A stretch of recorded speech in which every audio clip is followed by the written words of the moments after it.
Very grounded man, a humble person, entrepreneur next door, highly experienced also. यार today should be a fun conversation with Nishit भाई. काफ़ी ही मज़ा आने वाला है आज. कम से कम एक दो लोगों की पोल तो ज़रूर खुलेगी आज, पक्का. But it takes a lot of guts to be so candid. I hope he doesn't hold himself back.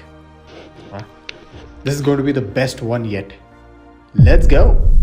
एक ही फ्लैट 6 जन को बेचा हुआ है. मेरे साथ में पर्सनल एक्सपीरियंस वो भी है. क्या बात कर रहे हैं कि यहाँ पे वो भी बॉम्बे में. ठीक है, मैंने फ्लैट बेच दिया है क्लाइंट को, भाव नक्की कर दिया है, पेमेंट टर्म्स नक्की कर दिया है. क्लाइंट का 60 से 70 लाख रुपए आने के बाद डायरेक्टर मुझे ये बोलते हैं कि भाई वो फ्लैट ऑलरेडी 1 साल पहले रजिस्टर्ड है. अभी हमारे नॉन टॉक शो का फॉर्मेट क्या आपको अभी तक समझ में आ गया with all the previous 3 guests. आज के जो हमारे गेस्ट है is a very special guy क्योंकि he is a brokerpreneur next door. ठीक है, घाट घाट का पानी पिया है. He has had an experience of 15 years on both side of the line. किसी बड़ी कंपनी के लिए काम भी किया है और अब खुद का बिजनेस भी कर रहे हैं. Please help me welcome Nishit Mehta from Divisha homes. Thank you so much. Welcome so much to our show.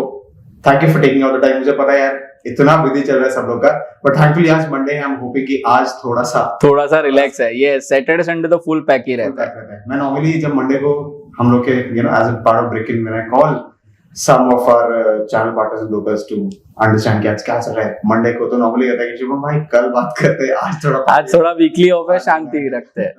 Correct. Yes Nishit भाई welcome so much to the show. Thank you so much Shubham. मेरे को पहले आप ये समझाओ कि आपने लगभग 13 साल जो है you work for some company yes real estate में. यस. और उसके बाद आपने जंप किया वेरी रिसेंटली 2 साल पहले आपने खुद का कंपनी शुरू किया. यस. राइट. एंड जो हमारी बात हो रही थी यस, उसमें जरा समझ में आया कि your wife pushed you yes to jump from a secure job to starting your own business. Now this is very interesting क्योंकि नॉर्मली क्या होता है, आई नो पर्सनली एक्सपीरियंस है मुझे कि हमारे जो स्पाउसेस होते हैं they are very supportive. Yes, but at the same time थोड़ा सा उनको होता है कि यार एक जॉब सिक्योरिटी हो. Everybody wants that. तो हाउ डिड दिस हैपन, मतलब हाउ डिड दिस कल्मिनेट? ये थोड़ा सा tell me about this. See basically कैसा था कि I was working for Romell group. ठीक है, prior to that I was working for Mayfair housing for 5 years. ठीक है, तो इसमें ऐसा हो गया कि 5 साल काम करने में जो दूसरे के लिए हम लोग काम कर रहे थे, we sold nearly about 250 CR plus inventories. ठीक है, प्लस लीगल लाइजनिंग भी देख रहे थे, मार्केटिंग का भी नॉलेज था, प्लस आर्किटेक्ट के साथ में बैठ के हम लोग डिजाइन्स वगैरह भी बनाते थे, लेआउट प्लानिंग भी करते थे. तो almost we have done everything related to project planning and everything. ठीक है, तो उतना नॉलेज तो था ही था करके. अभी कैसा है कि ultimately back of the mind यही था कि कब तक वो पर्टिकुलरली इसे 50-60 की रेंज में खेलेंगे करके. ठीक है, एक्सपेंसेस बढ़ रहे थे. ठीक है, we were planning a baby when I started a company. Already my wife was pregnant, so she told me कि निशित बस हो गया अभी जॉब करके, why don't you try for a business thing, because ultimately कैसा है बिजनेस में potential ज्यादा है जॉब से. ठीक है, एंड जॉब का कैसा है salary is type a slow drug. ठीक है, तो पहले से ही फैमिली बिजनेस, मेरा पिताजी का भी बिजनेस ही है करके. ओके, कौन सा बिजनेस है? उनका आयरन एंड स्टील का बिजनेस है करके. ओके, और प्लस मेरे फैमिली में भी मेजोरिटी जो मेरे रिलेटिव्स है they are into real estate only. वैसे मैं रियल एस्टेट में भी वैसे फ्लूक बाय चांस ही आया था. आई हैव नेवर प्लान्ड कि I would start doing a job in real estate और I would choose as a career. मेरा आपसे क्वेश्चन रहता है, जितने भी लोग या तो सिविल इंजीनियर्स या फिर रियल एस्टेट घुसे ना, आधे से ज्यादा लोग ना बाय चांस घुसे हैं इसमें. Yes yes, right. ये बहुत ही मतलब इट्स लाइक कि ऊपर से ना लिखा हुआ है कि आपको आना है रियल एस्टेट में, कुछ करना ही करना. Yes, because prior to this I was working with my dad in iron and steel company. ठीक है, तो उनका खुद का ब्रोकिंग का फर्म था. ठीक है, 2 साल मैंने वहां पे काम किया हुआ है करके. ठीक है, फ्लूक बाय चांस मैं रियल एस्टेट में आया करके, जस्ट बिकॉज एक जनरेशन गैप आ रहा था मेरे और मेरे डैड के बीच में. सो माय मदर टोल्ड के why don't you do a job somewhere. ठीक है, तो my brother was in real estate. Okay, so he helped me out in say taking up a job in real estate. So I worked for 2 years in second home. ठीक है 2 साल तक मैंने second home projects पे काम किया है, मानस resort Igatpuri सब फेमस है इगतपुरी में। Second Holmes is Yes. Like secondary market या फिर मतलब second home is a luxury concept basically. Already आप सेकंड होम उसको बोलते हैं कि ऑलरेडी मेरा एक घर है, बट एक घर मेरे को किधर हिल स्टेशन या ऐसी जगह पे चाहिए, या वीकेंड होम चाहिए कि जहां पे मैं मेरा फैमिली के साथ में क्वालिटी टाइम स्पेंड कर सकूं, इंटरेस्टिंग। वैसे है। इट कैन बी एनीवेयर, ठीक है, but it is not your first home where you are staying, it is a weekend home कि भाई छुट्टी है, चलो बच्चे को लेके निकल चलो, स्विमिंग पूल वगैरह में एंजॉय करेंगे, ठीक है। तो वहां पे मैंने मेरा करियर स्टार्ट किया करके। I was looking after sales in starting, ठीक है। उसके बाद में builder pushed me into legal liaisoning, then your project planning and everything, मतलब I use to do everything, land acquisition everything I use to do. तो वहां से जो मेरे को नॉलेज मिला, छोटी कंपनी थी इसलिए मिला, बड़ी कंपनी में स्टार्टिंग में लग गया रहता तो नहीं मिलता था, ठीक है। तो छोटी कंपनी से चालू किया, नॉलेज मिला, वो नॉलेज मेरे को फर्स्ट होम में जब भी मैंने मेरा पहला जॉब पकड़ा, ठीक है, तो वहां पे मेरे को बेनिफिट मिला उस चीज का, बिकॉज ऑलरेडी मेरे को पता था कि भाई ये चीज ऐसा नहीं होता, ये चीज ऐसा होता है, इधर ये लूप होल है, यहाँ पे डेवलपर फायदा उठा सकता है, यहाँ पे डेवलपर फायदा नहीं उठा सकता है करके। हमारी ऑडियंस के लिए मतलब देयर वर मेनी थिंग्स, जैसे अभी सेकंड होम में ऐसा था कि we took over a project of Manas resort, okay, which was handled by Nitin Karamlekar, who was the owner of Manas resort, okay. My boss name was Prashant Lathiya, ठीक है। उन्होंने, he was a contractor, he took over the project, ठीक है। उसको फिर finishing का काम करने का वो प्रशांत भाई का काम था, ठीक है। तो उसको वो प्रोजेक्ट तो फिनिश करना ही करना था, बट उसके साथ में उन्होंने क्या किया कि फ्यूचर प्रोस्पेक्ट देखा कि कहाँ पे और लैंड एक्वायर कर सकते हैं, आजू का बाजू का कैसा है रेसिडेंशियल। और आज की तारीख में मैं ये बोलता हूँ, प्रशांत भाई का ये प्लस पॉइंट है कि 33 एकर्स ऑफ द लैंड वहां पे उनका है, ठीक है, and that is the only residential land parcel. जो दूसरा लैंड पार्सल है वो सब इंडस्ट्रियल में जाता है, इंटरेस्टिंग, हाईवे टच में। तो धीरे धीरे कैसे कैसे दूसरे के प्रोजेक्ट्स भी हम लोग ने एक्वायर किए हुए हैं वहां पे। कोई दूसरे का प्रोजेक्ट बंगलो स्कीम चल रहा था या रेसिडेंशियल स्कीम चल रहा था, वो भी हम लोग ने एक्वायर किया हुआ है करके वहां पे। तो उन्होंने कैसे ग्रोथ किया, फिर कैसा है कि जो एग्जिस्टिंग जो नितिन भाई ने फ्लैट बेचे थे, ओके, तो क्लाइंट को पहले तो इतने टाइम से पोजीशन मिला नहीं था, दे वर क्वाइट फ्रस्ट्रेटेड क्लाइंट्स, ठीक है। तो उनको कैसे हैंडल करना है, उनको कैसे समझाना है कि भाई पहले अलग था अभी अलग है, ये थोड़ा बोल सकते हो कि डिफिकल्ट टास्क है, बट कैसा है कि काम होगा ना तो वो दिखेगा करके। Plus formulating schemes for that कि आज इतने साल से नुकसान किया हुआ है तो उनको अभी प्रॉफिट आगे का कैसे मिलेगा, कैसे आएगा, वो चीज भी हम लोग ध्यान में रख के उनको प्रपोज करते दे करके। Ultimately the thing is key to success is execution, correct, कि भाई कितना फास्ट आप एग्जीक्यूट कर सकते हो। एग्जीक्यूशन करोगे तो जो आपका नेगेटिव है वो भी पॉजिटिव हो जाएगा। ऐसे बहुत सारे एग्जांपल्स है मेरे पास रियल एस्टेट में, जो पहले नेगेटिव थे बट एग्जीक्यूशन अभी टाइमली कर रहे हैं तो उनका नेगेटिव से पॉजिटिव हो गया है। वैसे चीज है। मैं ये पूछ रहा था आपसे, आपने जैसा बोला कि पहले मेरा सेकंड होम्स का एक्सपीरियंस था, फर्स्ट होम्स में गया, तो वहां के कुछ लूप होल्स थे जो आपको पहले से पता था कि जिसको हम मतलब सर्कमवेंट कर सकते थे। तो ऐसा कुछ एक लूप होल कुछ ऐसा ध्यान में आ रहा है कि ये होता था सेकंड होम्स में, but this could also become a problem with the first home. तो उस एक्सपीरियंस से आपको फर्स्ट होम्स के टाइम पे कुछ हेल्प मिली हो? सी बेसिकली कैसा था कि सेकंड होम्स में भी बहुत सारी जगह पे यही होता था कि बिल्डर वेर नॉट एक्सपीरियंस। एक तो वो लोकेशन में एक्सपीरियंस बिल्डर्स नहीं है, भाई मैं लैंडलॉर्ड हूँ, मेरे पास पैसा है, मैं डेवलपर बन गया, मैं बना के दे दिया, ठीक है।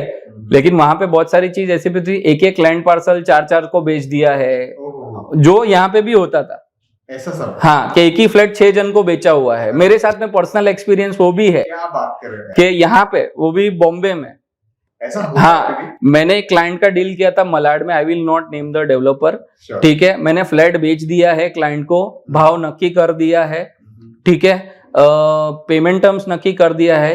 क्लाइंट का 60 से 70 लाख रुपए आने के बाद डायरेक्टर मुझे ये बोलते हैं कि भाई वो फ्लैट ऑलरेडी 1 साल पहले रजिस्टर्ड है।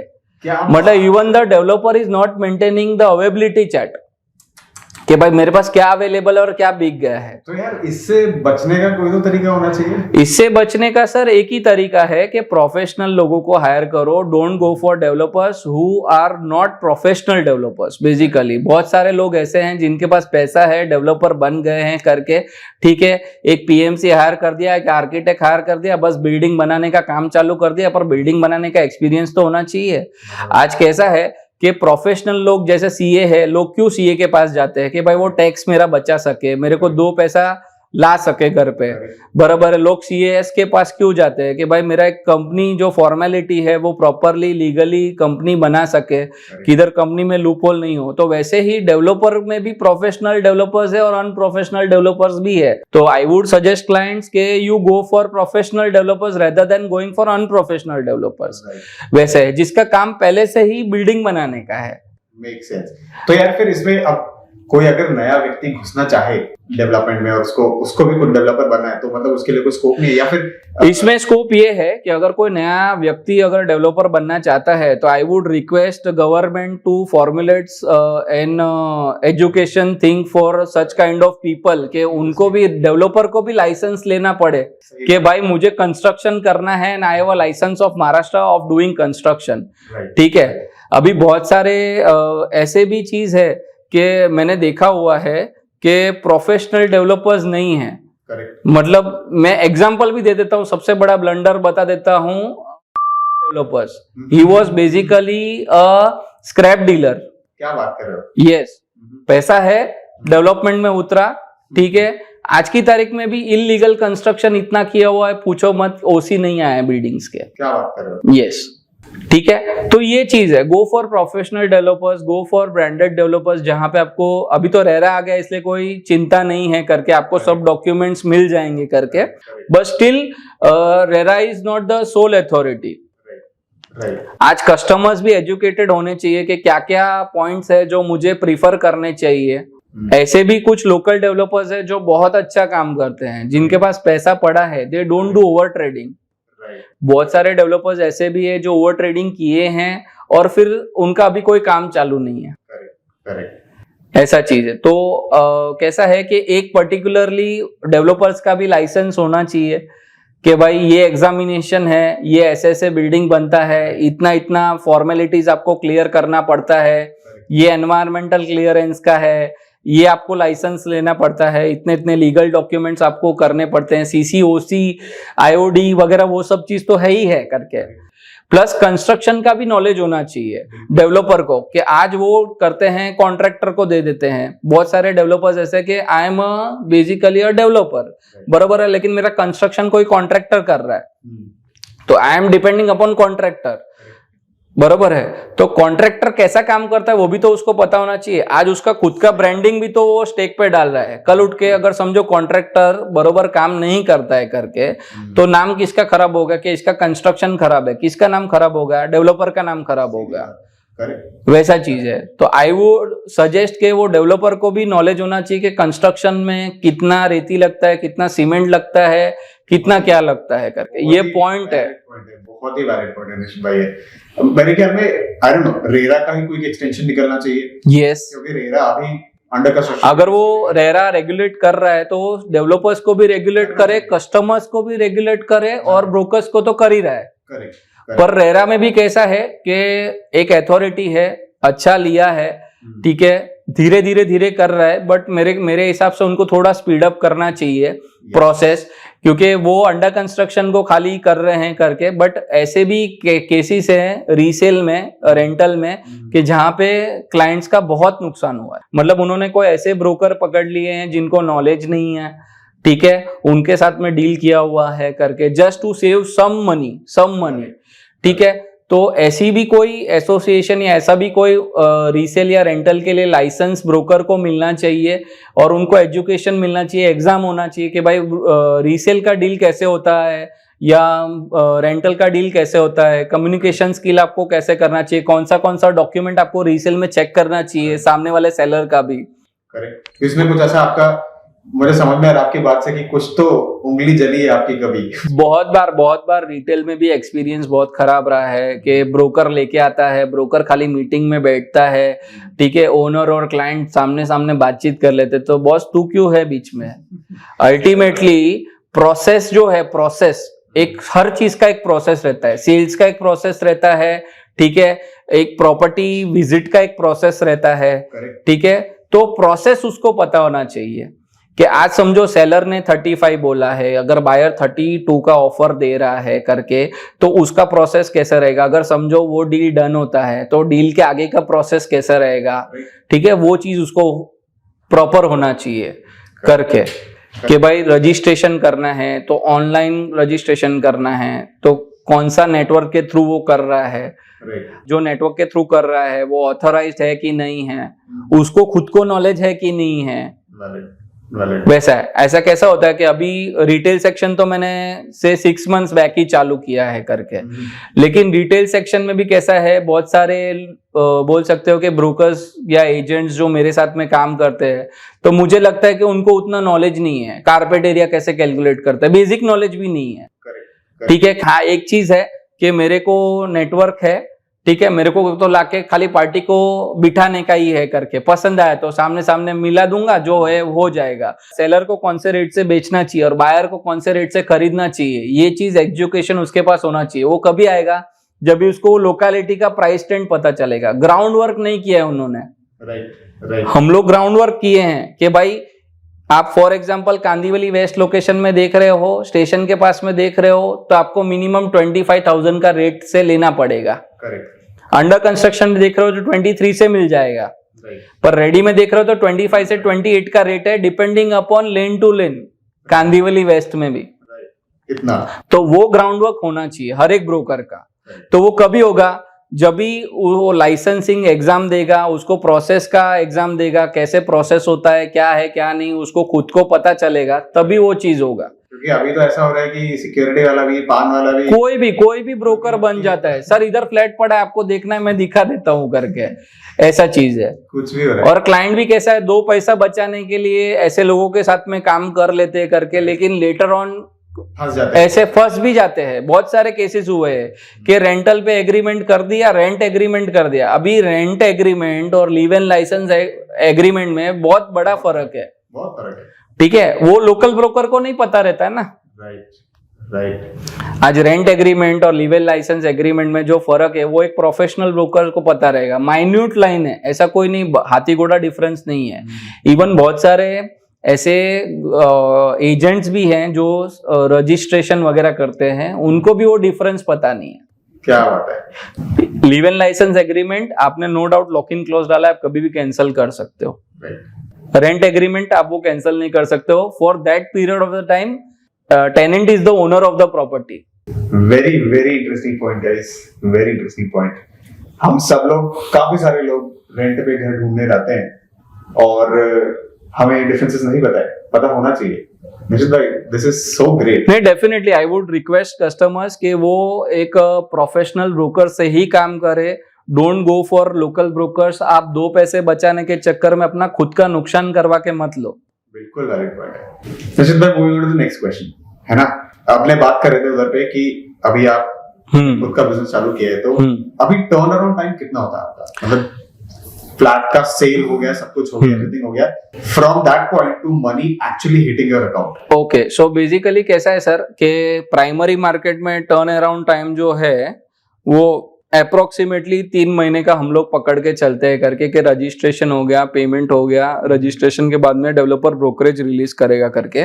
बट सैड टू से कि टर्न अराउंड टाइम मिनिमम एक from the deal to brokerage release जो हमारे अकाउंट में हिट होता है वो 6 महीने के आसपास का है, 6 months, which is a very long time actually. तो इसमें कैसा होना चाहिए कि क्लाइंट के साथ में जब भी हम लोग बैठते हैं, उनका जो भी रजिस्ट्रेशन वगैरह करते हैं करके, ऑफिशियली आपका 10% के बाद में एज पर रेरा आप रजिस्ट्रेशन कर सकते हो करके, प्राइमरी मार्केट का बात कर रहा हूँ। तो उनका पेमेंट शेड्यूल के हिसाब से मेजोरिटी आप 45 से 60 डेज तो कोई भी डेवलपर देता ही है करके, ठीक है। मैक्सिमम समझो क्लाइंट के पास पैसा नहीं, 90 डेज का टाइम रहता है, 3 महीने का टाइम रहता है कि भाई उतने टाइम में आप 10% पेमेंट क्लियर करो करके, ठीक है। लेकिन वो 10% पेमेंट समझो क्लाइंट क्लियर भी कर देता है करके, ठीक है, विद इन से 30 डेज। फिर भी हम लोग को बिल रेज करो, हम लोग बिल रेज करते हैं, फिर 1 महीने के बाद वापस फोन आता है बिल का डेट चेंज करो, ठीक है। तो वैसे ही 2 महीना निकल जाता है। बट ये क्यों, मतलब व्हाई दिस? इसमें ऐसा है कि बेसिकली रेरा ने बोला है कि आप ब्रोकरेज का कोई भी ऐसा टाइम फ्रेम नहीं दिया हुआ है रेरा ने, कि आपका डील होता है तो आपको इतने टाइम में ब्रोकरेज रिलीज करना है। जैसे जीएसटी ने कैसा बोला कि भाई आपको रिटर्न तो फाइल करना है, ठीक है, तो आपको रिटर्न फाइल करना है, ठीक है। अभी इसमें ऐसा हो जाता है कि मैं जीएसटी वाला ब्रोकर हूं, मेरा जीएसटी नंबर है करके, ठीक है, मैंने ब्रोकरेज का बिल एक बार रेज किया तो मेरे को जीएसटी भरना ही पड़ता है कि सामने से मेरे को ब्रोकरेज आए कि नहीं आए। अगर सामने से मेरे को ऐसा भी सिचुएशन है जहां पे मेरे को 1.5 साल में ब्रोकरेज मिला है, 2 साल में ब्रोकरेज मिला है करके, और बहुत सारे ब्रोकर्स का ऐसा भी प्रॉब्लम रहेगा कि भाई 2-2, 3-3 क्या 8-8 साल तक ब्रोकरेज नहीं मिला हुआ है करके। उसके लिए रेरा क्या कर रहा है बेसिकली, अगर रेरा ये बोलता है कि हम लोग रेगुलेट कर रहे हैं, तो आप डेवलपर को क्यों रेगुलेट नहीं कर रहे ब्रोकर्स के लिए? कि अगर आपका चैनल पार्टनर, आपने पहला चीज तो बहुत सारा मैंने ये नोटिस किया रेरा में कि जो भी ब्रोकर वहां पे काम करते हैं, ठीक है, उनका एक तो चीज डेवलपर रजिस्ट्रेशन नहीं होता है रेरा में। इंटरेस्टिंग। कोई भी प्रोजेक्ट का अगर आप रेरा देखो तो बहुत कम प्रोजेक्ट है जिसमें ब्रोकरेज रजिस्ट्रेशन है। मैं ये नहीं बोलता हूँ कि डेवलपर हर एक ब्रोकर का रजिस्ट्रेशन करे करके, बट अगर समझो कोई ब्रोकर वहां पे डील करता है उसका तो रजिस्ट्रेशन करो, बिल्कुल वैलिड है, ठीक है। तो वो भी वहां पे रजिस्टर्ड होते नहीं है करके, ठीक है। प्लस रेरा ने कोई ऐसा टाइम फ्रेम नहीं दिया है, या रेरा ने कोई ऐसा स्टैंडर्डाइज पॉलिसी नहीं बनाया है कि भाई आप प्राइमरी मार्केट में डील कर रहे हो तो ये ब्रोकरेज है, ब्रोकरेज का परसेंटेज है, या इतने टाइम फ्रेम में आपको ब्रोकरेज रिलीज करना ही पड़ेगा करके, डील से इतने टाइम में आपको ब्रोकरेज रिलीज करना पड़ेगा। निश्चित भाई ये हो जाना चाहिए था, नहीं अभी तक ये हो जाना चाहिए था, बट कैसा है सर, अथॉरिटी वाइज आज कैसा है, सब जगह पे स्किल्ड स्टाफ का कमी है, ठीक है। तो ये स्किल्ड स्टाफ जैसे जैसे हायर होगा वैसे वैसे ये सब चीज सॉर्टेड हो जाएगा, क्योंकि अल्टीमेटली कोई कंप्लेंट करने वाला भी तो होना चाहिए करके कि भाई ये मेरे को प्रॉब्लम फेस हो रहा है। आज कैसा है, हम लोग का खुद का वेबसाइट है devishahomes.com करके, ठीक है। अभी हम लोग का कैसा प्रोसेस है कि हम लोग पहले समझते हैं कि सामने वाले का क्या प्रॉब्लम है, फिर सॉल्यूशन देते हैं। अभी कोई ब्रोकर आके मेरे को ऐसा बोलता है कि भाई निशित भाई मेरे को ये प्रॉब्लम फेस हो रहा है, एक काम कर, ये कर, तेरा काम हो जाएगा, क्या बात है, ठीक है। पर वो प्रॉब्लम डिस्कशन आदमी जाए कहाँ पे? सही बात है। तो वो एक प्लेटफॉर्म होना चाहिए कि जहां पे आदमी फ्रीली डिस्कशन कर सके कि ये प्रॉब्लम है। आज ब्रोकर्स को इतने प्रॉब्लम हो रहे हैं, ठीक है, वो रेरा में किधर डाले उनको ही नहीं पता है। सही बात है कि आप अगर समझो अभी रेरा ने एक लॉ निकाला है कि अगर क्लाइंट बुकिंग कैंसिल करता है इररिलेवेंट टाइम, मतलब समझो बुकिंग उसको पोजीशन मिलने वाला है, उसके भी पहले बुकिंग कैंसिल करता है, तो ब्रोकर्स को ब्रोकरेज वापस रिटर्न देना पड़ेगा। बताओ तो जीएसटी का क्या, जो उसने भरा है वो फिर, हाँ, वो किधर से निकालेगा करके। और ब्रोकर्स को मैक्सिमम 2% मिलता है, जो मैं एक स्टैंडर्डाइज बता रहा हूँ। सब अलग अलग काम करेंगे तो अलग अलग स्लैब रहते हैं, वो अलग चीज है। मैं स्टैंडर्डाइज बता रहा हूँ, प्राइमरी मार्केट में 2% ब्रोकरेज मिलता है करके, ठीक है। डेवलपर 10% ले लेता है, as per RERA he can forfeit 10%, तो why don't he adjust brokerage in 10%? फिर क्योंकि जितना मेहनत डेवलपर ने किया है बिल्डिंग बनाने के लिए, उतना मेहनत तो ब्रोकर ने भी किया है कस्टमर लाने के लिए, सवाल ही नहीं है, वैसा चीज है। तो अल्टीमेटली कस्टमर को वो चीज होना चाहिए कि भाई मैं कैंसिल कर रहा हूं तो क्या मेरे को नुकसान होएगा, वो भी कस्टमर को पता होना चाहिए। आज की तारीख में डेवलपर्स ऐसे भी है कि पूरा अमाउंट रिफंड कर देते हैं, कैंसिल होएगा ना तो पूरा अमाउंट रिफंड कर देते हैं। और अगेन कस्टमर कैंसिल करता है ना, उसका भी रेरा को एक टाइमलाइन होना चाहिए कि कस्टमर को कितने टाइम में रिफंड देना चाहिए, वो भी नहीं है रेरा में। कि रेरा से आई अंडरस्टैंड कि एक गवर्नमेंट बॉडी है, थोड़ा सा टाइम ले रहे हो। यस डेफिनेटली, और अच्छा काम कर रहे हैं, अच्छा काम कर बिल्कुल रहे हैं। अच्छा काम कर रहे हैं। They're taking their time, but they're putting some very good regulations. Agreed. But there are some other associations like NAR है, right? तो ये लोग के पास में अपील की जा सकती है, या can they come into? See basically कैसा है, नार है, फिर आपका एरिया ग्रुप है, they are doing good for real estate agents, but बहुत सारे एजेंट्स ऐसे भी हैं कि जो वो मेंबरशिप अफोर्ड नहीं कर सकते हैं करके, एंड मेंटेलिटी अभी उन्होंने ऐसा बना लिया है, मतलब जो लोकल जो बोल सकते हो कि भाई जो अच्छा भी काम करते हैं, नॉलेजेबल भी है, ठीक है, लेकिन उनको वो मेंबरशिप नहीं चाहिए। क्यों नहीं चाहिए? कि भाई जब भी मेरा ब्रोकरेज अटकता है या मेरे को कुछ तकलीफ आता है, कोई एसोसिएशन मेरे लिए खड़ा नहीं होता है। क्यों? Okay okay, interesting. तो ये जब भी एक एसोसिएशन ऐसा बने कि भाई जो ब्रोकर्स के लिए ही है, आप बोलते हो फॉर ब्रोकर्स बाय ब्रोकर्स, बरोबर है, पर एक्चुअली वो फॉलो होता है क्या? कि जब भी कोई ब्रोकर को तकलीफ है तो पूरा एसोसिएशन उसके लिए खड़ा रहता है क्या डेवलपर के सामने, कि भाई आपने इसने डील किया है, इसका ये प्रूफ है, तो तुम इसको ब्रोकरेज क्यों नहीं देते हो? ओके ओके, ये बराबर है। हाँ, मतलब हाँ, दिस वुड बी एक्सपेक्टेड। दूसरा चीज ये है कि डेवलपर्स में भी ऐसा हो रहा है आज की तारीख में कि डेवलपर्स लोग डायरेक्ट डील करना चाहते हैं कि भाई मेरे को ब्रोकर्स चाहिए ही नहीं। बट बिना ब्रोकर्स के यार आप 50% तो कहाँ से? अभी कुछ डेवलपर्स ऐसे है, भाई मेरे पास पैसा है, मैं बिल्डिंग खड़ा कर लूंगा, मेरे को माल बेचने का कोई जरूरत नहीं, मेरा बिल्डिंग खड़ा हो जाएगा, वो चिंता आप मत करो, मैं मेरे हिसाब से माल बेचूंगा करके। नो डाउट कर सकता है, डेवलपर का कॉल है, पर बेसिकली आप ब्रोकर्स को ऐसा तो मत बोलो कि भाई हम लोग को काम नहीं करते करके। They are also professionals, okay, they are a part of real estate industry. Developer अगर ब्रोकर को इज्जत देगा तो ब्रोकर भी तो सामने उतना काम करेगा ना। सही बात है, बिल्कुल सही बात है। आज कैसा है कि मेजोरिटी जो ब्रोकर्स है वो डेवलपर पकड़ के काम करते हैं कि ये डेवलपर मेरे को इज्जत देता है, मैं इसके साथ में काम करेगा, ये डेवलपर मेरे को इज्जत देता है, मैं इसके साथ में काम करेगा। पर अल्टीमेटली हम लोग वर्किंग प्रोफेशनल्स हैं, ठीक है, हम लोग को नॉलेज है, हम लोग लाइसेंस ब्रोकर हैं, ठीक है, तो सामने से इज्जत तो मिलना चाहिए। मेन चीज वो है कि आज सीए को आप जितना इंपॉर्टेंस देते हो, आप सीएस को इतना इंपॉर्टेंस देते हो, आप एलएलबी को इतना इंपॉर्टेंस देते हो, वैसा एक वर्किंग प्रोफेशनल है रियल एस्टेट में, उसको भी तो उतना इंपॉर्टेंस दो। सही बात है। Sort of going back to our previous question, हाँ, के टर्न अराउंड टाइम्स पे हम लोग थे, है ना? आप बोल रहे हो कि 60 डेज कई बार एक्सटेंड हो रहा था, काफी लंबा था। तो यू आर एब्सोल्युटली राइट कि एक एसोसिएशन ऐसा होना चाहिए जो कि will take care and will stand behind the brokers, and I'm sure कि there are out there, या तो कोई नया कोई ऐसा एक आए या फिर जो एग्जिस्टिंग है वही वो लोग थोड़ा हाँ, ब्रोकर्स को एजुकेट करे, ब्रोकर्स को लाइसेंस दिला के दे, मेंबरशिप फीस कम हो, घूमने फिरने पे कम ध्यान दे, एजुकेशन पे ज्यादा ध्यान दे, how to grow in real estate business उस पे ज्यादा ध्यान दे।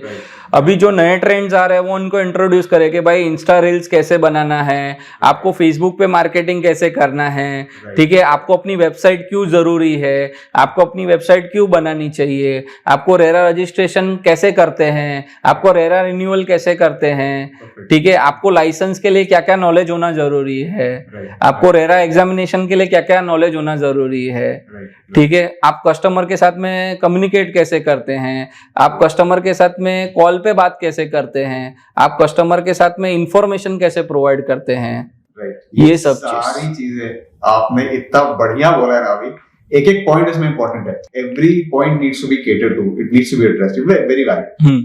तो मैं second part of the question ये है कि आपने जिन डेवलपर्स के साथ में अभी तक काम किया है, तो विच वंस आर योर फेवरेट, कि यार ये लोग हैं, इनका तो मतलब पक्का है कि 60 डेज बोला है तो 60 डेज में 75 डेज में तो पैसा आ ही जाएगा, ऐसे कौन से हैं? See I work with Dhaval group Sunrise Developers, ठीक है, तो उनका एक प्रोजेक्ट है मलाड में, वहां पे मैंने काम किया है, धवल सनराइज ऑरलेम करके, ठीक है, वहां पे मेरा ब्रोकरेज टाइम पे आया है करके। दूसरा जो है वो है हैरिको प्रॉपर्टीज करके है, ठीक है, वहां पे भी मेरा डील हुआ, मेरे को ब्रोकरेज बुला के दे दिया सामने से, ठीक है। He is basically local developer working from Borivali till Andheri only, ठीक है, लेकिन उनका एक चीज मेरे को क्या अच्छा लगता है कि वो एक टाइम पे एक ही प्रोजेक्ट करते हैं, इंटरेस्टिंग, ठीक है, वो एक प्रोजेक्ट कंप्लीट करो फिर दूसरा प्रोजेक्ट चालू करो, ओवर ट्रेडिंग नहीं करना है, परफेक्ट। ठीक है। I think that's a good pathway हाँ। To build trust and grow. Build trust and grow. Right. तो जैसे बहुत सारे ऐसे लोकल डेवलपर्स है जिनका टाइमली पोजीशन है, ठीक है, पर they are not focusing on growing. Right. छोटा छोटा प्रोजेक्ट्स कर रहे हैं, छोटा छोटा प्रोजेक्ट्स कर रहे हैं। कहने का मतलब ये है कि आज ग्रो करना है तो धीरे धीरे आप बड़ा प्रोजेक्ट्स भी लेना चालू करो करके, ठीक है। थोड़ा I think digital presence, digital presence है, आप खुद को अपग्रेड करो कि कैसा मैं आर्किटेक्ट के साथ में बैठ के एक यूनिक एलिवेशन बना सकता हूँ। अल्टीमेटली कैसा है, developers and builders are the shapers of the city, absolutely, ठीक है। तो सिटी कैसा दिखना चाहिए उनके माइंड में होना चाहिए कि आज मैं ऐसा स्ट्रक्चर बनाऊंगा ना कि दूर से आदमी देखते हुए रहे, जैसे बुर्ज खलीफा है सही बात, दुबई में, ठीक है, बहुत सारी मॉन्यूमेंट्स है दुबई में जो लोग यहाँ से देखने के लिए जाते हैं, तो व्हाई नॉट इंडिया। बहुत ही वैलिड पॉइंट पकड़ा है। ऐसा चीज है, तो उनका विजन ऐसा होना चाहिए कि मैं कुछ ऐसा यूनिक बनाऊं डिजाइनिंग में कि आदमी आके देखे कि नहीं भाई क्या एलिवेशन बनाया यार दोस्त, और मतलब क्या फैसिलिटीज दिया है कि मैं इस सोसाइटी में रहूं, मैं ये सोसाइटी में रहूं करके। करेक्ट, वैसा दैट ऑल्सो कॉस्ट इफेक्टिव है। राइट। मैं ऐसा नहीं बोलता हूँ कि भाई एकदम बढ़िया है तो एकदम कुछ भी अनाप शनाप भाव बोल दो, ऐसा नहीं, but at a cost effective है, luxury at a cost effective manner, correct. ऐसे ये इनोवेशन तो चाहिए, ये इनोवेशन चाहिए, बिल्कुल चाहिए। प्लस मेरे को निश्चित क्या लगता है कि अभी ये रीडेवलपमेंट में काफी लोग जो प्लेयर्स हैं, एक जो प्रॉब्लम मुझे लगती है कि एफएसआई फिक्स्ड दिया हुआ है, अब एरिया भी फिक्स्ड है आपका, ऑब्वियसली पॉपुलेशन ग्रोथ स्पॉट हो रखा है, मतलब बहुत पॉपुलेशन हो गई है, एंड उसके चक्कर में वर्टिकली, हाँ, और अभी तो बॉम्बे ये खत्म ही हो गया है, अभी वर्टिकली जाएगा, हॉरिजॉन्टल खत्म हो गया। उस चक्कर में जितने भी नए घर बन रहे हैं ना, उनका जो एरिया ना बहुत छोटा है, इसका क्या कर सकते हैं, मतलब इसका कोई सोल्यूशन ही नहीं है। This is how it's going to be, is this the new future? Basically कैसा है सर कि पहले का टाइम अलग था, पहले का टाइम ऐसा था कि कम बजट में आपका हो जाता था। I am talking about Bombay, but जैसे आप बॉम्बे के बाहर जाओ ना तो वहां पे वैसा नहीं है, जैसे रेंट टू इन्वेस्टमेंट रेशियो है ना वो कम है। अभी यहाँ पे कैसा है कि बॉम्बे एक ऐसा सिटी है जहाँ पे हमको वर्टिकली ग्रो करना है, वहां पे अभी हॉरिजॉन्टल चल रहा है, ठीक है, आगे चल के वर्टिकल भी आएगा, लेकिन बॉम्बे एक ऐसा सिटी जहाँ पे वर्टिकल ग्रो हो रहा है, ठीक है। तो बॉम्बे में पहली चीज तो स्पेस नहीं है, प्लस इन्फ्लेशन अपना इम्पैक्ट तो हर साल 6% इन्फ्लेशन तो है ही है, ठीक है। तो उसके हिसाब से क्या हो रहा है कि डेवलपर का प्रॉफिट मार्जिन कम हो रहा है, और प्लस लोगों का इनकम नहीं बढ़ रहा है उतना। अभी जो ऐसा तो नहीं है कि भाई मैं 10 साल पहले मेरा 1 लाख रुपया सैलरी था फॉर एग्जाम्पल, तो 10 साल के बाद मेरा सीधा 10% से बढ़ते गया है। करेक्ट, ऐसा तो हुआ नहीं है कि भाई 6% इन्फ्लेशन तो हर साल बढ़ रहा है, पर सैलरी तो बढ़ नहीं रहा है। तो उससे क्या हो गया, परचेजिंग पावर कम हो गया। अभी परचेजिंग पावर कम हो गया, अगर डेवलपर बड़ा कारपेट बनाएगा, ठीक है, तो उसका प्राइसिंग बढ़ने चले कि कंस्ट्रक्शन कॉस्ट बढ़ गया, सब चीज इन्फ्लेशन ने अपना इम्पैक्ट दिया, तो वो प्राइस तो बढ़ने ही वाला है करके।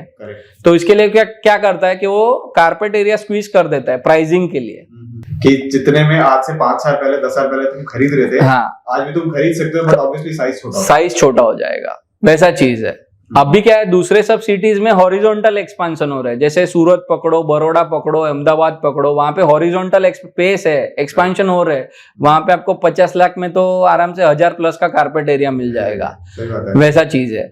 बट ये चीज कैसा है, बॉम्बे में पॉसिबल नहीं है। बॉम्बे में पॉसिबल है तो कहाँ पे है कि भाई आप विरार वसई साइड चले जाओ, आउटस्कर्ट्स, प्रॉपर सिटी में वो चीज पॉसिबल नहीं, क्योंकि city is growing vertically. Correct, वैसा चीज है, रहेगा ही प्रॉब्लम बेसिकली। मतलब इसमें तो मुझे भी समझ में नहीं आ रहा कि क्या कर सकते हैं, मतलब how do you change the salary slab, how do you, मतलब जब ग्रोथ हो रही है, इन्फ्लेशन बढ़ रहा है, तो उसके हिसाब से सबकी ग्रोथ भी होनी चाहिए।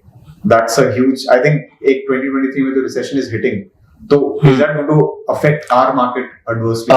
सी बेसिकली कैसा है, 2023 में ये मैंने ऑब्जर्व किया है कि दूसरे जो कंट्रीज है जैसे यूएसए है, लंदन है, वहां पे रिसेशन हिट कर रहा है। लेकिन अगर आप यूएसए लंदन का ट्रेंड देखोगे ना, तो वहां पे कैसा है कि आपका रेंट बहुत महंगा है, क्योंकि लोग यहाँ से माइग्रेट करके वहां पे काम के लिए जाते हैं। पहला चीज, वहां पे वर्टिकल है, नो डाउट वर्टिकल एक्सपेंशन है, ठीक है, लंदन वगैरह में भी वर्टिकल एक्सपेंशन है, प्लस हॉरिजॉन्टल भी है, आउटस्कर्ट्स में हॉरिजॉन्टल भी है करके, वैसे है।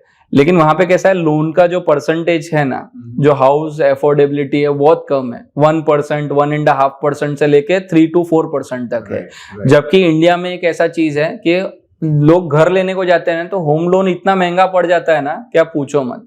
प्लस दूसरा चीज ये है कि लोगों को वो नॉलेज नहीं है कि अगर लोन ले भी रहा है तो उसको इंटरेस्ट फ्री कैसे करे, ठीक है, उसको फटाफट चुकाने का क्या फॉर्मूला है, कि भाई अगर मेरा इनकम ₹1,00,000 है, मैं लोन 50,000 रुपया है, तो मैं कितना फास्ट में दे सकता हूँ बैंक को कि मेरा उतना इंटरेस्ट बच जावे करके। तो इसके लिए कोई सोल्यूशन है आपके पास? Can you think of something? As I told you कि ऐसा कोई प्लेटफॉर्म होना चाहिए जो उनको एजुकेट करे, कस्टमर्स को भी एजुकेट करे कि ये कोई कस्टमर्स ऐसे भी रहते हैं जिनको पता ही नहीं रहता कि मेरे को डाउन पेमेंट कितना भरने का है। राइट। वैसा है कि भाई मेरे को एक अंडर कंस्ट्रक्शन में 75 लाख का प्रॉपर्टी लेना है, तो मुझे डाउन पेमेंट कितना लगेगा, कि भाई स्टैम्प ड्यूटी का इतना पैसा जाएगा, जीएसटी का इतना पैसा जाएगा, मेरे को हाथ में इतना होना चाहिए, इतना मेरे लोन से आएगा। तो वो एक स्ट्रक्चर जो रहता है, मैंने जैसे आपको बताया प्रोसेस, वो प्रोसेस उनको पता नहीं है। करेक्ट। ये तो, इस चीज के लिए एजुकेट करने की बहुत जरूरत है। और कस्टमर्स को कैसा है कि अगर कस्टमर्स को घर भी लेना है, जैसे मैंने बताया, तो आई वुड रिक्वेस्ट कि वो एक प्रोफेशनल ब्रोकर से ही ले, क्योंकि उसको वो प्रोसेस बता रहता है करके। सही बात है। ओके निशित भाई, थोड़ा सा फन जोन में जाते हैं। ओके।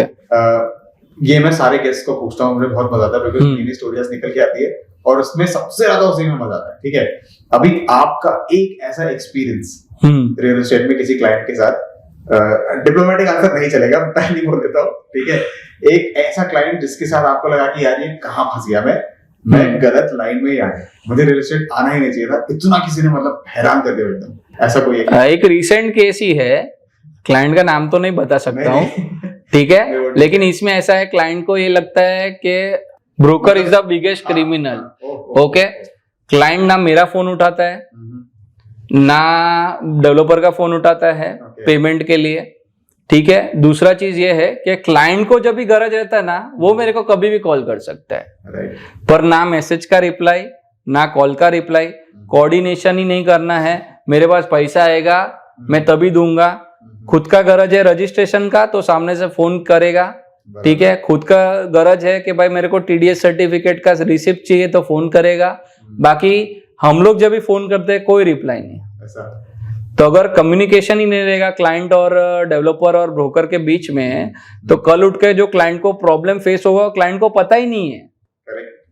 कल उठ के जब भी पोजीशन आएगा तभी डेवलपर कम्युनिकेट ही नहीं करेगा कि भाई पोजीशन है करके, और जब भी पोजीशन लेने को आएगा तभी डेवलपर बड़ा सा इंटरेस्ट लेटर ठोक देगा कि बॉस ये पहले पेमेंट कर और फिर पोजीशन ले। अरे बाप रे। तो ये चीज हम लोग उनको समझाते हैं, क्योंकि अल्टीमेटली कैसा है कि जो मैंने बताया एक प्रोसेस में हम लोग एक पेमेंट शेड्यूल भी डिसाइड करते हैं क्लाइंट के साथ में, कि आप कितने टाइम में दे दोगे और आपका आगे का पेमेंट कैसे कैसे आने वाला है करके, ठीक है। अगर क्लाइंट उसके हिसाब से नहीं चलता है, ठीक है, तो डेवलपर भी बट नहीं चले, घर से तो पैसा नहीं भरने वाला है, क्योंकि उसने भी प्रोजेक्ट पे बैंक लोन लेके रखा हुआ है, उसका भी ब्याज चल रहा है, तो ब्याज तो कस्टमर को ही देना पड़ेगा, कंस्ट्रक्शन तो पूरा होएगा, वरना प्रोजेक्ट तो अटका नहीं सकता है वो एक क्लाइंट के हिसाब से। तो क्लाइंट को वो चीज समझनी चाहिए। ब्रोकर जो है ना उसका दुश्मन नहीं है, पहला चीज, ठीक है, उसको गाइड कर रहा है कि सर ये प्रोसेस है, आप ये प्रोसेस फॉलो कर रहे हो, वरना ये आपको पेनल्टी भरना पड़ेगा, to avoid penalty do this. But Nishit भाई ऐसा भी तो हो रहा है कि क्या ऐसा हो रहा है, अच्छा let me reframe the question, कि ब्रोकर्स जो हैं वो क्लाइंट्स को मे बी गुमराह कर रहे हैं for some maybe extra percentage या कुछ ऐसा, मतलब कुछ ऐसा होता है? हाँ, मतलब ऐसा इसलिए होता है सर, क्योंकि कैसा है, क्लाइंट मल्टीपल जगह पे इंक्वायरीज करते हैं, दे गो थ्रू मल्टीपल ब्रोकर्स, ठीक है। तो क्लाइंट अल्टीमेटली कैसा होता है, एक ब्रोकर प्रोफेशनल है, एक ब्रोकर अनप्रोफेशनल है, काम दोनों को ही करना है, ठीक है। तो अनप्रोफेशनल ब्रोकर क्या बोलेगा, अरे सर उसके थ्रू क्या काम, मैं तुमको दिखाता हूँ ना सर, आप आओ ना मेरे साथ में, आओ ना मैं दिखाता हूँ करके, ठीक है। प्रोफेशनल ब्रोकर्स क्या बोलेगा, sir this are the list of properties according to your budget, ठीक है, when you want to visit let me know, ठीक है। तो वहां पे वो अपॉइंटमेंट लेके रखता है कि क्लाइंट का टाइम बच जाए। ये प्रोसेस और ये अनप्रोसेस, राइट ठीक है, क्लाइंट वहां पे जाएगा, लेके जाएगा, ये ब्रोकर भी लेके जाएगा ना, नहीं है वहां पे लेके जाएगा, क्लाइंट 2 घंटा बैठेगा, जहां पे 4 प्रॉपर्टी दिखा सकता है वहां पे 2 प्रॉपर्टी भी नहीं देखने को मिलेगा, वैसा चीज है। तो क्लाइंट नीड टू अंडरस्टैंड कि बॉस डिफरेंस क्या है दोनों ब्रोकर्स के बीच में। राइट और इसमें कैसा है कि जो प्रोफेशनल ब्रोकर्स है ना, वो वहां पे अपॉइंटमेंट लेके रखते हैं, राइट तो आपका टाइम उतना बच जाता है, वैसा चीज है। और प्लस वो डिस्कशन पैनल में, मतलब डिस्कशन के वक्त आपके साथ पर्सनली बैठते हैं सेल्स पर्सन के साथ में, कि सेल्स पर्सन कुछ कमिट कर रहा है, हाँ, तो वो पकड़ ले करेक्ट कि बॉस हम लोग 3 जन साथ में बैठे थे, तूने ये बोला था कि कल उठ के वो घूम नहीं पाए। करेक्ट अल्टीमेटली एक विटनेस का तो जरूरत है ही ना। राइट अभी सीधा सिंपल चीज है, क्लाइंट लोग डायरेक्टली डेवलपर के पास जाते हैं, अच्छी बात है ना, नहीं है भाई, मेरे को पूरा नॉलेज है, मेरे को रियल एस्टेट का क्लाइंट को पूरा नॉलेज है, सब चीज अभी ऑनलाइन अवेलेबल है, मैं जाऊंगा, मैं बेस्ट नेगोशिएट करके ले लूंगा। पर एक चीज मैं बताता हूं, हर एक ब्रोकर का डेवलपर के साथ में अलग रिलेशनशिप होता है, राइट ठीक है। मेरा डेवलपर के साथ में जो रिलेशन है, मैंने 10 फ्लैट बेचे हैं, ठीक है, अल्टीमेटली डेवलपर क्या बोलता है, ये ब्रोकर है, इसने 15-20 फ्लैट बेचे हैं, तो इसका एवरेज ये मैं लाके दूंगा, करेक्ट ठीक है। तो उसमें कैसा है, ग्रुप बुकिंग जो रहता है ना, उसमें क्लाइंट का बेनिफिट है, राइट मेक सेंस, सही बात, ठीक है। अभी क्लाइंट जाके लेगा 20,000 के भाव से, अगर वो मेरे थ्रू जाएगा तो लेगा 19,000 के भाव से। क्या बात है, क्यों लेगा, क्योंकि मेरा ऑलरेडी वो जो स्ट्रक्चर में मैंने किधर डेवलपर को ज्यादा दिलाया है, अगर किधर भाव में अटक रहा है तो डेवलपर मेरे लिए वो चीज करके देगा। It depends upon broker to developer relationship, correct वैसा चीज है। तो बॉटम कैसा रहता है हम लोग को पता रहता है, और प्लस कैसा है, हम लोग का जो कंपनी हो टेक फ्रेंडली है, ठीक है। तो हम लोग को ये चीज पता रहता है कि पूरे बिल्डिंग में स्टार्टिंग से लेके एंडिंग तक के जो रजिस्ट्रेशन हुए हैं कौन से रेट से हुए हैं, इंक्लूडिंग ब्लैक कंपोनेंट। क्या बात है, तो आप भी मतलब सीआरई मैट्रिक्स एंड क्या index, Abhishek Gupta knows me very well, ठीक है। तो उसमें भी ऐसा है कि एसआरओ से डेटा कैसे निकालना हो, it is very simple, right ठीक है। वो कस्टमर को नॉलेज नहीं है, राइट कस्टमर को ये नॉलेज नहीं है कि बॉस ये बिल्डिंग में मुझे लेना है तो क्या भाव से लेना है। And customer also needs to understand कि जो 8 महीना पहले या 9 महीना पहले जो भाव था वो अभी क्यों नहीं है, क्योंकि बॉस 8 महीना पहले कंस्ट्रक्शन नहीं हुआ था, अभी उतना स्टेज ऑफ कंस्ट्रक्शन आ गया, तो बट नेचुरली जैसे जैसे चीज बनेगी वैसे भाव तो बढ़ने ही वाला है। सही बात है, तो what is the right time two by property under construction में, ठीक है। अभी तुम्हारा इंक्वायरी आया तो तुमको कैसा रिक्वायरमेंट है, तुम कहाँ पे शिफ्ट कर सकते हो, ठीक है, वो सब चीजें हैं। बट प्रोजेक्ट स्पेसिफिक तो वो भी वही सजेस्ट करते हैं कि आप एक काम करो, आप प्रोजेक्ट लाइव करा लो, ये करा लो, वो करा लो अंडर कंस्ट्रक्शन के लिए। राइट तो why they do this basically, उससे बेटर क्या है कि भाई अगर कोई चैनल पार्टनर को कोई पर्टिकुलर अंडर कंस्ट्रक्शन प्रोजेक्ट के लिए काम करना है, ठीक है, तो वो प्रोजेक्ट लाइव करा के ही काम करे ना। इसलिए तो मैंने क्या बोला, देखो 99 हाउसिंग वगैरह क्या करते हैं, सोशल मीडिया मार्केटिंग करते हैं, अपनी वेबसाइट पे ट्रैफिक किधर से जनरेट करते हैं, गूगल के थ्रू जनरेट करते हैं, पीपीसी कैंपेन्स और सोशल मीडिया मार्केटिंग, ये 2 ही प्लेटफॉर्म है, बराबर। ट्रैफिक तो वहां से ही आने वाला है, बाकी आपका ready to move in properties वो तो आपका रेफरेंस में ही बिकने वाला है करके। सही बात है भाई। अगला क्वेश्चन इसका ऑपोजिट, ये तो एक प्रॉब्लमेटिक क्लाइंट हो गया। अभी ऐसा कोई क्लाइंट जिनको आपने प्रॉपर्टी दिलवाई या you got them their home, dream home, and ऐसा करने के बाद आपको लगा कि यार ये जो मैंने कर दिया आज मुझे बहुत अच्छी नींद आएगी, मैं एकदम सही पाथ पे हूँ, दिस इज द ड्रीम, ऐसा कोई कहानी आपको याद आ रही हो? करंट का ही है basically. My client stage in Odisha, okay, ठीक है, वहां पे काम है, मतलब उनका सेटअप वहां पे है, यहाँ पे शिफ्ट होना है। They are searching property since last 5 to 7 years, ठीक है। कोई भी प्रॉपर्टी मिल नहीं रहा है, या बोल सकते हो कि जिधर मिल रहा है उधर उनको कॉन्फिडेंस नहीं आ रहा है लेने का, प्रोसेस ही नहीं पता है, क्या करना है, कैसे लेना है। एक बोल सकते हो कि जहाँ पे डील डन का उनको डाउट्स बहुत है, ठीक है। तो वो डाउट्स क्लियर करने के लिए और प्रॉपर्टी के लेने के लिए मोटिवेट करने के लिए कोई बंदा तो होना चाहिए, करेक्ट, ठीक है। तो वो चीज है कि recently I got them a property, क्या बात है, ठीक है, उनका घर हो गया, ठीक है, और बॉम्बे में उनका ये पहला घर है। They have struggled a lot in Odisha, right वैसे चीज है। तो उन्होंने एक एक पैसा मान मान मान मान जोड़ा है बेसिकली स्टेप बाय स्टेप, और उनके बजट में बोल सकता हूँ उनके बजट के आसपास में ही प्रॉपर्टी दिला के दिया है। क्या बात है, वैसा है ये मतलब आधे घंटे मूव टू यस यस कल उनका रजिस्ट्रेशन है। क्या बात है, क्या वैसा है उनके बजट में। 7 साल लगा आपको ये पूरा प्रोसेस, तो आप पूरे 5-7 साल की नहीं, उनको कोई राइट पर्सन ही नहीं था गाइड करने के लिए। ओके ओके वैसा है।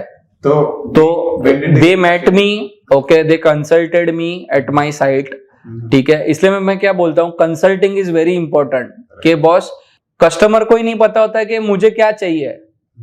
अल्टीमेटली जब भी वो अपना रिक्वायरमेंट बताता है तभी हम उनको बताते हैं कि सर आप एक काम करो, आपका रिक्वायरमेंट एक्चुअली इसमें बैठ रहा है और ये रिक्वायरमेंट के हिसाब से आपको इतना बजट रखना पड़ेगा, और ये बजट के लिए या तो आप रेडी टू मूव इन में जाओगे या आप अंडर कंस्ट्रक्शन में जाओगे। तो कंसल्टिंग इज वेरी इंपॉर्टेंट। आज आदमी साइकियाट्रिस्ट के पास क्यों जाता है कि भाई मेरे को ये प्रॉब्लम है, किधर कुछ साइकियाट्रिस्ट कुछ सॉल्यूशन बता दे। करेक्ट वैसा चीज है। तो ये भी चीज ऐसा ही है, मेरे को real estate finding a home is a very big big big problem.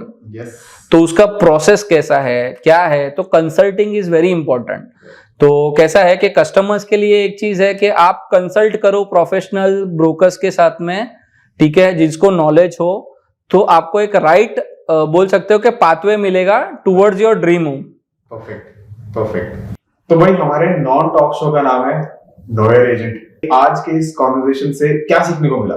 निशित भाई ने हमें इतनी इंपॉर्टेंट बात बताई है कि it is very important for all the people who are going to buy their houses and their dream homes कि आप एक सही एजेंट, सही ब्रोकर, सही चैनल पार्टनर के साथ मिलके ये करें, ये जर्नी ले। क्योंकि अगर वो सही नहीं होगा, if is not the professional guy और is not a right guy for you, तो आपका जो ड्रीम है ना, that might just turn into a nightmare very soon. I will continue this conversation with him off the camera, but for you guys, this is it for now. So let me take this opportunity to thank निशित भाई कि उन्होंने अपने busy schedule में से time निकाला, आप यहाँ तक आए। निशित भाई, this is so informative. इतना कुछ सीखने को मिला, इतना कुछ समझने को मिला। Thank you so much. Most welcome.